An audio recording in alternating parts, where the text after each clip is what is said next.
इस साल डॉलर के मुकाबले रुपए की कीमत सबसे निचले स्तर पर चल रही है। यदि बात की जाए इस साल रुपए के हाल के बारे में तो 12 जनवरी 2022 को रुपया अपनी सबसे मजबूत स्थिति में था और इस समय पर रुपया अपनी सबसे कमजोर स्थिति में चल रहा है।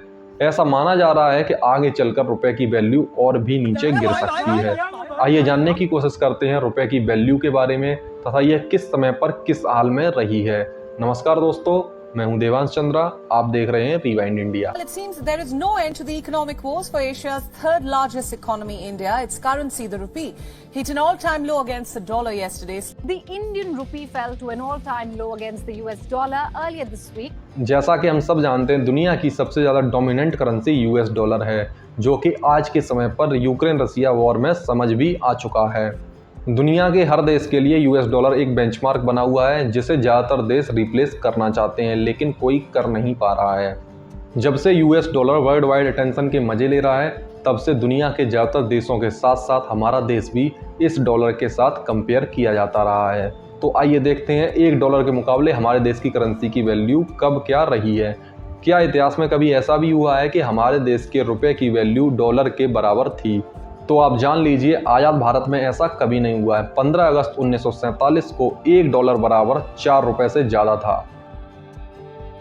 यदि बात की जाए आज़ादी से पहले यानी कि ब्रिटिश राज के समय पर, तो 1913 में एक डॉलर बराबर 9 पैसे था, यानी कि एक डॉलर 1 रुपए से कम की स्थिति में था, जो 1925 में आकर एक डॉलर बराबर 10 पैसे हो गया। ये बहुत ही रेयर टाइम था जब एक डॉलर की कीमत 1 रुपए से कम थी, यानी कि 1925 तक एक डॉलर की कीमत 10 पैसे के बराबर थी। ये रुपया ब्रिटिश भारत का रुपया था, जो कि आज के समय के रुपए से काफ़ी अलग था, काफ़ी मजबूत स्थिति में भी था। जिस समय हमारा देश आज़ाद हुआ है उस समय पर एक डॉलर की कीमत 4.16 रुपये रही है। ये जो आपके मन में फैक्ट बिठा दिया गया है कि 15 अगस्त 1947 को एक डॉलर बराबर 1 रुपया था, ये गलत फैक्ट है, इसे आप करेक्ट कर लीजिए। 1947 से 1980 तक डॉलर के मुकाबले रुपए की स्थिति बराबर नीचे गिरती जा रही थी, लेकिन ज़्यादा फर्क महसूस नहीं हुआ।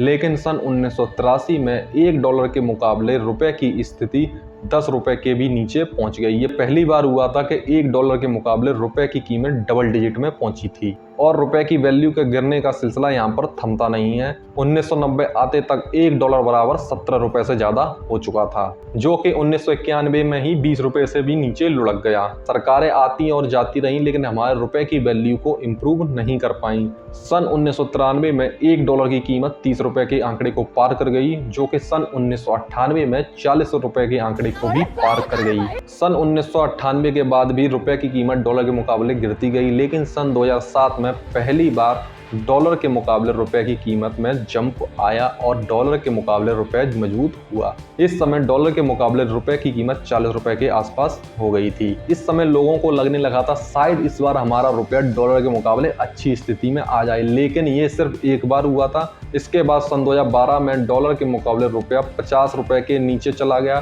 तथा सन 2014 में डॉलर के मुकाबले रुपया 60 के आंकड़े के नीचे चला गया तथा सन 2018 में डॉलर के मुकाबले रुपया 70 रुपए के नीचे जाकर नए रिकॉर्ड बनाने लगा, जो रिकॉर्ड आज भी बन रहे हैं। अब सवाल ये उठता है, आखिर रुपया डॉलर के मुकाबले हर बार क्यों कमजोर हुआ है? तो इसके कुछ कारण भी हैं, रुपया ऐसे ही कमजोर नहीं हुआ है। सबसे पहला कारण तो यही है कि हमारे रुपए को डॉलर के मुकाबले कंपेयर किया जाने लगा। इससे हमारे रुपए की वैल्यू ऑटोमेटिक ही कम हो गई तथा डॉलर की वैल्यू ऑटोमेटिक ही हाई हो गई। सन 1947 में हमारे रुपए की कीमत अमेरिकी डॉलर से की जाने लगी। उस समय पर एक डॉलर बराबर 1 रुपए को समझा जा रहा था, लेकिन ऐसा था नहीं, क्योंकि हमारे देश की करेंसी रुपया की वैल्यू को ब्रिटिश पाउंड के आधार पर निकाला गया, जो कि उस समय पर एक ब्रिटिश पाउंड बराबर 13 इंडियन रुपए थे।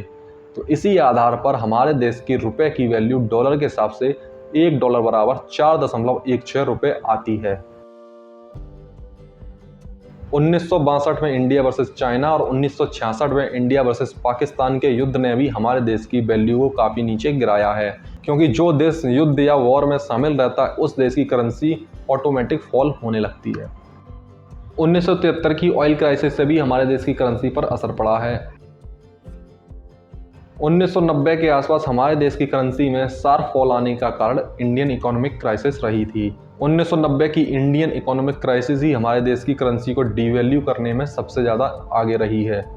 समय समय पर हमारे देश में बनी हुई सरकारें तथा उनके द्वारा लिए गए निर्णय के आधार पर भी हमारे रुपए की वैल्यू नीचे गई है तथा विजय माल्या जैसे काफ़ी लोगों ने भी हमारी करेंसी को भी लॉस दिया है।